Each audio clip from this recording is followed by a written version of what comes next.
तारीख को वोटिंग होगी, 8 को जब नतीजा आएगा, हरियाणा से जय संविधान नारे की गूंज पूरे देश में जाएगी। क्या कसूर था हमारी बेटियों का? हरियाणा की बेटियों को दिल्ली की सड़कों पर 6-6 महीने तक न्याय के लिए बैठना पड़ा, उनको सड़कों पे घसीटने का काम करने वाली ये सरकार साबित हुई। मैं ये कह सकता हूँ, ये जो अमित है हमारा भाई, ये आपके लिए बहुत बड़ी ताकत है। इसको आप और ताकत बड़े बहुमत से भेजना। 5 तारीख करो बीजेपी को फारिग, 5 तारीख बीजेपी फारिग। हमारे बीच में हमारे आदरणीय हुड्डा साहब के विश्वास पात्र साथी, जो संघर्ष हरियाणा में 10 साल बीजेपी के इस कुशासन से मुक्ति दिलाने के लिए हुआ, उस संघर्ष में हमारा कंधे से कंधा मिलाकर साथ देने वाले आदरणीय डॉक्टर केवी सिंह जी, हमारे भाई, आपके कैसे नौजवान विधायक जिन्होंने अपनी काबिलियत से और अपनी सिंसेरिटी से, अपनी नीयत से, अच्छी नीयत से लोगों के लिए काम करने के, इलाके के लिए अच्छी नीयत से अपनी एक पहचान पूरे हरियाणा प्रदेश में बनाई है। ऐसे जनप्रतिनिधि कम होते हैं जो इतनी अच्छी नीयत से केवल एक सोच के साथ कि हमारा इलाका आगे जाए, हमारा क्षेत्र आगे जाए, हमारे लोगों का भला हो। तो ऐसे जब जनप्रतिनिधि कम होते हैं, जितने कम होते हैं उतनी बड़ी जिम्मेदारी आपकी है कि ऐसे जनप्रतिनिधि को आगे बढ़ाने की जिम्मेदारी आप लोगों की है। और मैं ये तजुर्बे के आधार पे कह रहा हूँ, मेरा भी बहुत तजुर्बा हो गया, 5वीं बार देश की सबसे बड़ी पंचायत, शायद मेरी उम्र में इतना 5 बार संसद में पहुंचने का अवसर किसी को नहीं मिला देश में। तो सत्ता भी देखी है, विपक्ष भी देखा है, बड़ा लंबा समय देखने के बाद सरकार भी देखी, विपक्ष भी। मैं ये कह सकता हूँ, ये जो अमित है हमारा भाई, ये आपके लिए बहुत बड़ी ताकत है। इसको आप और ताकत बड़े बहुमत से भेजना। और जितना बड़ा आशीर्वाद देके आप भेजोगे अमित को चंडीगढ़ से अपने इलाके को आगे लेके जाने के लिए, उतनी बड़ी ताकत से चंडीगढ़ से वापस आएगा। ये कहना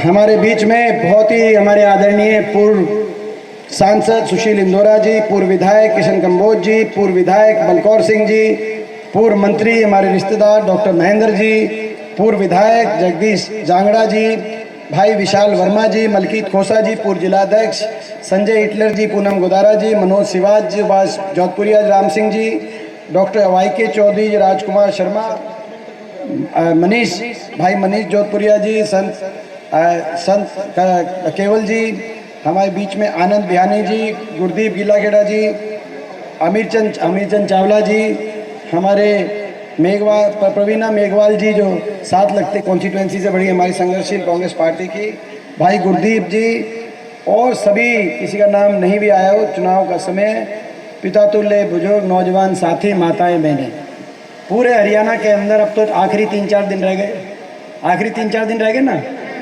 रिपोर्ट आ गई कि नहीं आ गई पूरे हरियाणा की?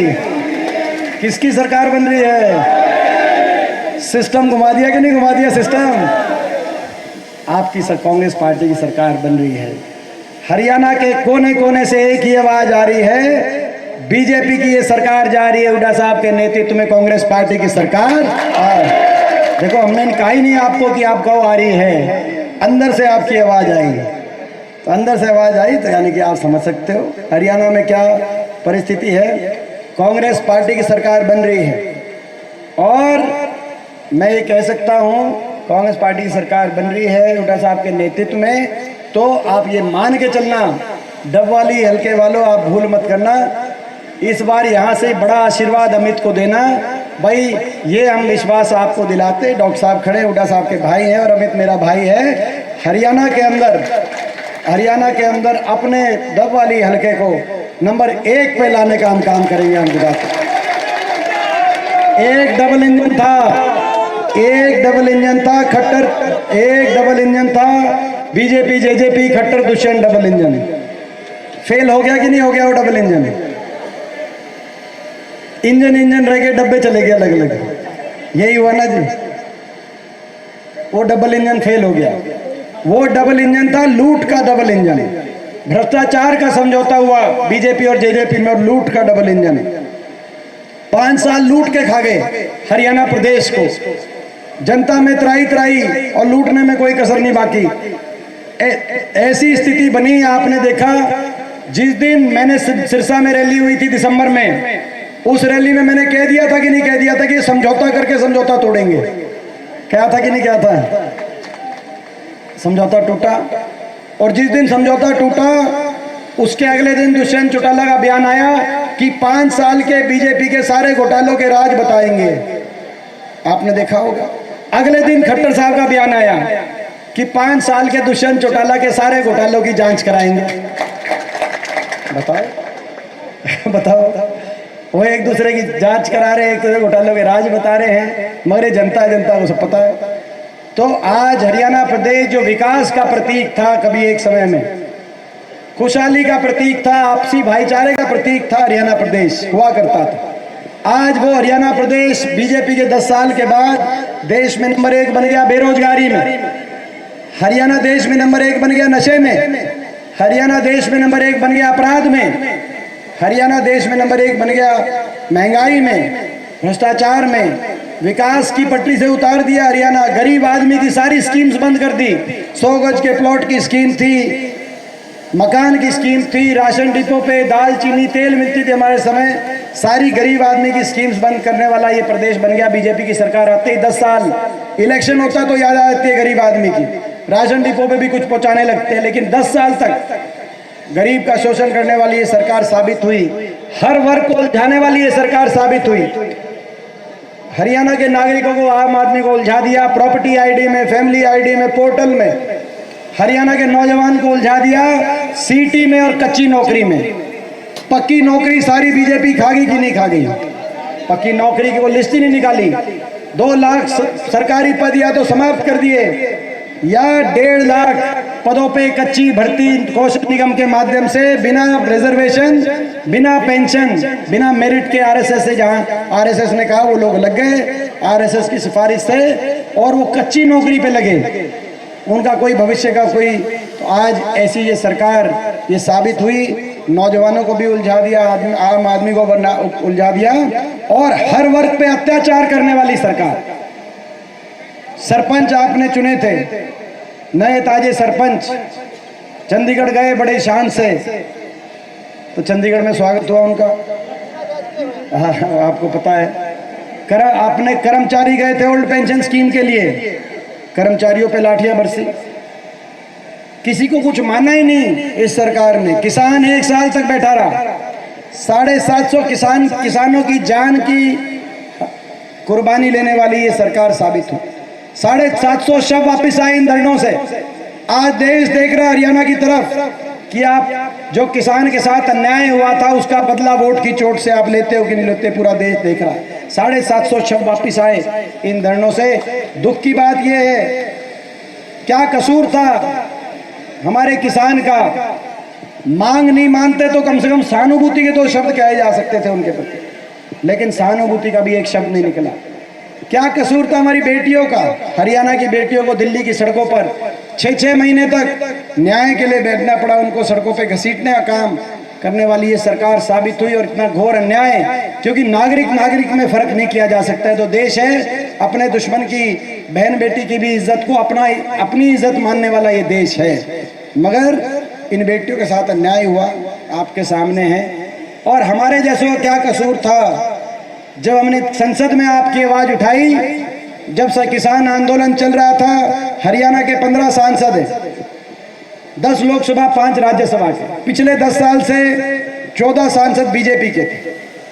इस बार तो आपने हमारी ताकत बनाई, 5 सांसद यहाँ लोकसभा से आपने चुन के भेजे हरियाणा से, मगर पिछले 10 साल से मैं अकेला विपक्ष में देश की सबसे बड़ी पंचायत में जाता था हरियाणा से, 14 बीजेपी के थे।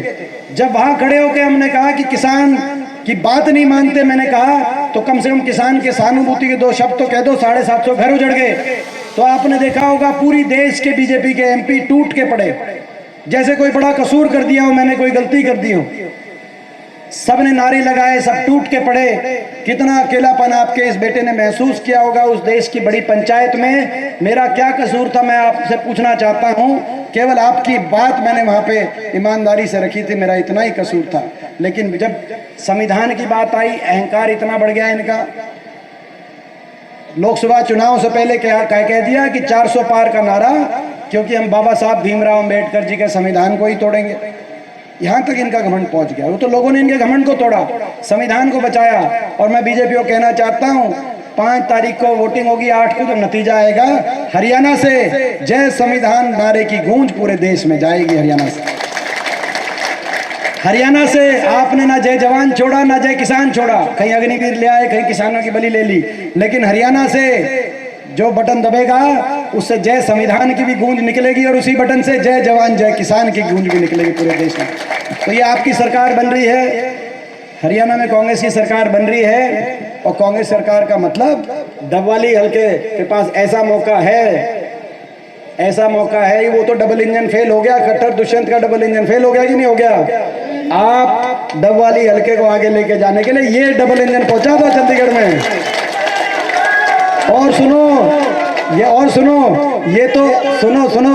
और ये डबल इंजन पहुंचा दो डबवाली को आगे लेके जाने के लिए। और भाई ये तो छोटे डबल इंजन है, दोनों हमारे बड़े डबल इंजन अलग चलेंगे। ये डबवाली हल्का, भाई ये जिम्मेदारी हमारी है विकास में और आगे बढ़ने में। डबवाली हल्का हरियाणा में, भाई डबवाली हल्का किसी हल्के से कम नहीं, नंबर 1 पे डबवाली हल्का रहेगा। और भाई ये मान के चलना, भाई डबवाली हल्का हरियाणा नंबर 1 में रहेगा। और अमित, जिनको आपने देखा है जो इतने काबिल हैं, जिस तरीके से ये बात रखते हैं, तो अमित के रूप में आपको एक उज्जवल भविष्य डबवाली हल्के से आप यहाँ से जो आपने पौधा लगाया, ये मौका, इसको चूकना मत। ऐसी ताकतों से आपकी लड़ाई, ऐसी ताकतों से जिनका आपने रूप देखा। आपने देखा कैसे सिरसा के अंदर तीनों मिलके लड़ रहे हैं कि नहीं लड़ रहे, तीनों मिलके, बीजेपी, गोपाल कांडा और ये अभय सिंह चौटाला, तीनों मिलके लड़ रहे हैं कि नहीं लड़ रहे। और आपने देखा तीनों ने मिलके सिरसा से एक हमारे बैकवर्ड समाज के भाई, जांगड़ा समाज से भाई, एक ही टिकट मिली थी 90 में, वो भी बर्दाश्त नहीं हुई अभय सिंह चौटाला को, गोपाल कांडा को सिरसा से बीजेपी की टिकट कटवा दी। और कांग्रेस ने, हुड्डा साहब ने, जैसे अभी जगदीश जी ने कहा कि पहले, सबसे पहले राजस्थान में पहली टिकट अपनी जांगड़ा समाज को, सुतार समाज को पहली टिकट और पहले एमएलए राजस्थान में जगदीश जी को, हुड्डा साहब के माध्यम से। और आज हरियाणा में आदमपुर में चंद्र प्रकाश जी भी जीतने जा रहे हैं, आप आदमपुर तक करना। और इन लोगों से एक टिकट बर्दाश्त नहीं हुई। आपने देखा ये ऐसी सोच के लोग हैं, तो ऐसी सोच के लोग, और ये ऐसी सोच के लोग हैं। खट्टर साहब का बयान आया है, खट्टर साहब का बयान आपने देखा, वो बयान कहा कि इस बार कांग्रेस की बहुत हवा बन रही है। तो उन्होंने कहा पिछली बार हमने दुष्यंत चौटाला को उतारा था, जो कहता था बीजेपी करो जमुना पार, फिर उसने बना दी हमारी सरकार और बन गया मेरा पक्का यार। तो खट्टर साहब का बयान है। बोला अब इस बार दुष्यंत चौटाला के साथ साथ हम अभय सिंह, गोपाल कांडा और कई निर्दलियों को भी उतार रहे हैं। ये खट्टर साहब का बयान है। तो ये बीजेपी की बी टीम, बीजेपी की सी टीम और बीजेपी की फिसड्डी टीम, इनके चक्कर में तो नहीं आओगे, इन वोट काटुओं के चक्कर में, इनके चक्कर में मत आना आप। ये जो है, तो भाई ये आप यहां से कांग्रेस की सरकार बन रही है, ये समय है, जीत निश्चित है। सारी रिपोर्ट, सर्वे हमारे पास हर रोज आते हैं रात को, हर सीट का जीत निश्चित है। कोई जीत में संशय नहीं। आज के बीच में मैं अपील करने आया हूं कि जितनी बड़ी जीत और जितना बड़ा आशीर्वाद आपका होगा, तो आप चंडीगढ़ से उतनी बड़ी ताकत से अमित आपके बीच में आएगा। ये आज आपके बीच में कहने आया हूं। और सभी वर्गों के फैसले करेंगे। सारा मैनिफेस्टो डॉक्टर साहब ने बता ही दिया है। और सुनो, मैनिफेस्टो डॉक्टर साहब ने बता दिया है, मैनिफेस्टो लिखने वाले भी ये हैं। और भाई आप यहाँ से अमित को जिता दो, आगे 5 साल सरकार चलाने वाले भी डॉक्टर साहब ही होंगे, कोई कमी नहीं। बहुत बहुत धन्यवाद।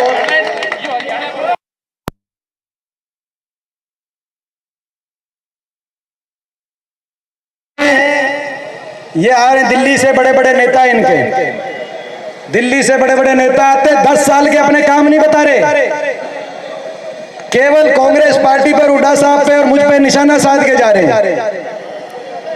कल प्रधानमंत्री जी कह रहे थे कि भाई लड़ाई चल रही है, पता नहीं उनको किसने बता दिया, कह रहे कि हुड्डा साहब, बोला भाई कहते हैं पिता पुत्र में लड़ाई चल रही है। बताओ वो हमारे घर की बात पता नहीं कैसे पता चल रही है उनको, हमारी तो कभी। तो हम तो हुड्डा साहब के नेतृत्व में चुनाव लड़ रहे हैं, सबको पता है, उदय भान जी की अध्यक्षता में चुनाव लड़ रहे हैं। लेकिन भाई यानी कि वो कह रहे हैं कि मुख्यमंत्री की लड़ाई चल रही है, तो यानी कि पहले तो मैं उनका धन्यवाद करता हूं प्रधानमंत्री जी का कि कम से कम वो मान रहे हैं। वो तो इस बार ये तो अपना काम तो बता नहीं रहे, केवल ये कह रहे कांग्रेस का मुख्यमंत्री कौन बनेगा, तो ये तो मान रहे कांग्रेस की सरकार आ रही है, यानी कि वो भी मान गए।